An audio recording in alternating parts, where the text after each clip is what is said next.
dan nyalakan loncengnya. Thank you, happy watching. Halo semuanya, welcome back to my channel. Kembali lagi di channel aku, Nisa Variansyah. Terima kasih telah subscribe YouTube channel aku, dan buat kalian yang belum subscribe, silakan untuk subscribe terlebih dahulu. Karena subscribe nggak ada ruginya, kalian justru akan mendapatkan informasi tentang kesehatan lainnya. Terima kasih. Oke, kali ini kita akan membahas yang sudah terlihat ini di depan layar kalian, psoriasis. Jadi sebenarnya apa sih psoriasis? Dan katanya psoriasis adalah penyakit autoimun. Apakah benar begitu? Kita akan bahas. Terima kasih, jangan lupa like. Nah, jadi kita mulai dari definisinya.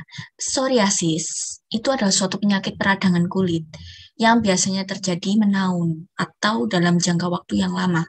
Nah, penyakit ini umumnya ditandai dengan ruam memerah. Jadi ruam kemerahan, kulitnya terkelupas, kemudian menebal, terasa kering, dan juga biasanya bersisik ciri khasnya. Karena dia sudah lama menaun, jadi bersisik. Nah, kemudian tanda-tanda tersebut juga terkadang disertai rasa gatal dan juga pedih atau perih. Nah, karena ini adalah suatu penyakit yang peradangan menahun, kenapa sih sebenarnya ini ya memang karena proses autoimun sebenarnya. Jadi tubuhnya itu salah mengartikan untuk kulitnya sehingga dia itu tumbuh terus atau kulitnya itu menumpuk jadinya dia, makanya biasanya seringnya timbulnya bersisik. Nah, semua bagian tubuh bisa terserang psoriasis, namun kondisi ini biasanya muncul pada daerah-daerah lipatan seperti lutut, punggung, ya kan? Karena kan dia sering mobile, jadi maksudnya dia untuk melindungi, tapi ternyata dia autoimun alias imunnya salah mengerti. Jadinya kulit-kulit itu lebih menumpuk ke daerah itu. Nah, ini psoriasis gambarnya. Kalau orang normal seperti ini, seperti gambar kulit normal ya. Kalau misalnya psoriasis ini ada tumpukan sel-sel kulit yang lainnya di atasnya. Nah, sebenarnya siapa saja sih yang beresiko terkena psoriasis? Nih, yang pertama riwayat keluarga dengan autoimun, riwayat keluarga dengan penyakit yang sama, misalnya psoriasis. Kemudian infeksi bakteri atau virus, misalnya ada bakteri lain atau virus lain, ya ataupun bisa HIV.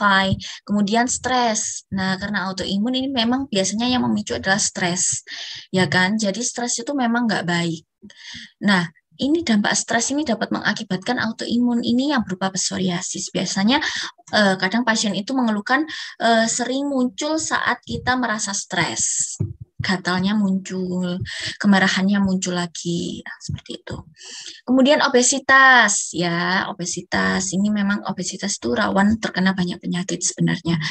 Kemudian merokok, kemudian konsumsi alkohol, gaya hidup yang tidak sehat ya, gaya hidup yang tidak sehat. Kemudian trauma pada kulit ini maksudnya bekas luka seperti itu atau terjadinya bekas kecelakaan misalnya bisa, atau sunburn bisa.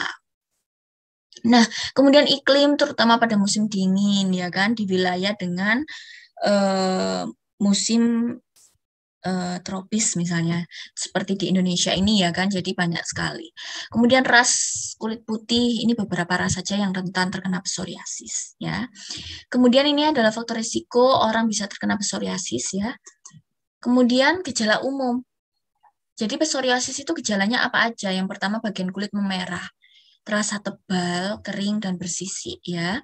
Kemudian kuku menebal dengan tekstur tidak rata. Kemudian kulit pecah-pecah yang terkadang bisa berdarah. Kemudian sendi-sendi yang mulai membengkak seperti itu.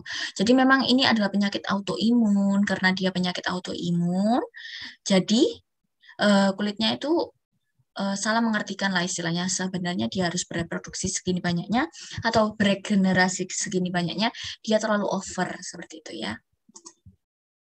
Nah, apa saja yang bisa kita lakukan untuk psoriasis ini? Yang pertama, gunakan obat sesuai dengan resep dokter. Biasanya diberikan kortikosteroid, ya kan, untuk menekan autoimunnya itu. Tapi itu obat sangat-sangat dianjurkan harus dengan resep dokter. Jadi harus dengan konsultasi dokter terlebih dahulu. Kemudian beritahu dokter tentang semua obat yang Anda gunakan, termasuk obat-obat tanpa resep. Misalnya antibiotik ataupun obat-obat tanpa resep seperti asam urat, seperti itu. Nah, kalau antibiotik itu harus dengan resep ya. Kemudian berjemur di bawah sinar matahari yang lembut, maksudnya tidak langsung terpapar sinar matahari. Kemudian menjaga kebersihan kulit, kemudian rutin berkonsultasi dengan dokter, karena ini adalah penyakit autoimun, jadi disarankan memang rutin untuk konsultasi dengan dokter ya. Kemudian hindari kemungkinan terjadinya infeksi oleh bakteri atau infeksi sekunder. Ini maksudnya gimana? Misalnya adanya luka lain, ya kan? Atau misalnya kurang menjaga kebersihan. Nah, seperti itu. Kemudian kemerahan di sekitar kulit yang terluka, bernanah, nyeri, atau pembengkakan kelenjar. Nah, biasanya kalau misalnya udah ada infeksi sekunder, memang yang dirasakan adalah berupa demam. Nah, demam itu kan tanda-tanda infeksi. Kalau psoriasis ini nggak ada demam ya, karena dia autoimun, jadi nggak ada infeksi, nggak ada demam. Tapi apabila memang terjadi infeksi sekunder, maka yang terjadi adalah demam. Yang pertama yang dirasakan adalah demam. Kemudian yang ketujuh, hindari cedera kulit dan kulit kering yang dapat memicu penyakit. Memang biasanya dikasih pelembab untuk kulitnya, karena kalau misalnya kulitnya kering, itu dapat memicu mudahnya tergeser benda-benda di sekitar kita, kemudian jadi luka, infeksi sekunder lagi. Jadi seperti itu. Alangkah baiknya memang kita berikan pelembab seperti itu untuk kulit psoriasis di daerah bagian siku, lutut, daerah lipatan. Biasanya muncul di daerah lipatan seperti itu ya. Nah, kemudian segera bawa ke dokter apabila memang sudah ada sedikit misalnya ya, seperti tanda-tanda kemerahan kulitnya, kemudian bersisi. Terus segera kalian bawa ke dokter untuk diberikan penanganan lebih lanjut agar tidak makin melebar ruamnya gitu ya. Kemudian apabila memang sudah ada tanda-tanda infeksi muncul atau infeksi sekunder tadi, kalian segera bawa ke dokter untuk pemberian dilihat apakah ini infeksi sekundernya sudah mulai ada bakterinya seperti itu. Kemudian lukanya memburuk atau muncul luka baru, bahkan jika Anda sedang menjalani terapi. Jadi misalnya pada penderita diabetes, ya kan, itu bisa muncul luka baru seperti itu. Nah, kemudian ada bintil di kulit, terutama yang disertai demam, kelelahan, nyeri. Nah, kalau misalnya udah ada bintil, itu kan tandanya sudah ada infeksi bakteri di dalam situ, ya kan. Jadi memang segera dibawa ke dokter. Jadi alangkah baiknya memang kalau kalian memiliki penyakit seperti ini, kalian sering-sering untuk ke dokter, untuk mendapatkan obat yang menekan agar tidak semakin melebar lah ruamnya seperti itu ya. Ini adalah perubahan gaya hidup untuk mengatasi psoriasis. Nah, jadi kalian kalau misalnya kalian terkena psoriasis, kalian nggak usah khawatir, ya kan? Asal kalian pengobatan rutin, ya, untuk menekan autoimunnya tadi, semoga ruamnya juga tidak makin melebar dengan menjaga pola hidup bersih dan juga sehat, ya kan? Bersih aja tidak cukup, tapi sehat juga perlu, ya.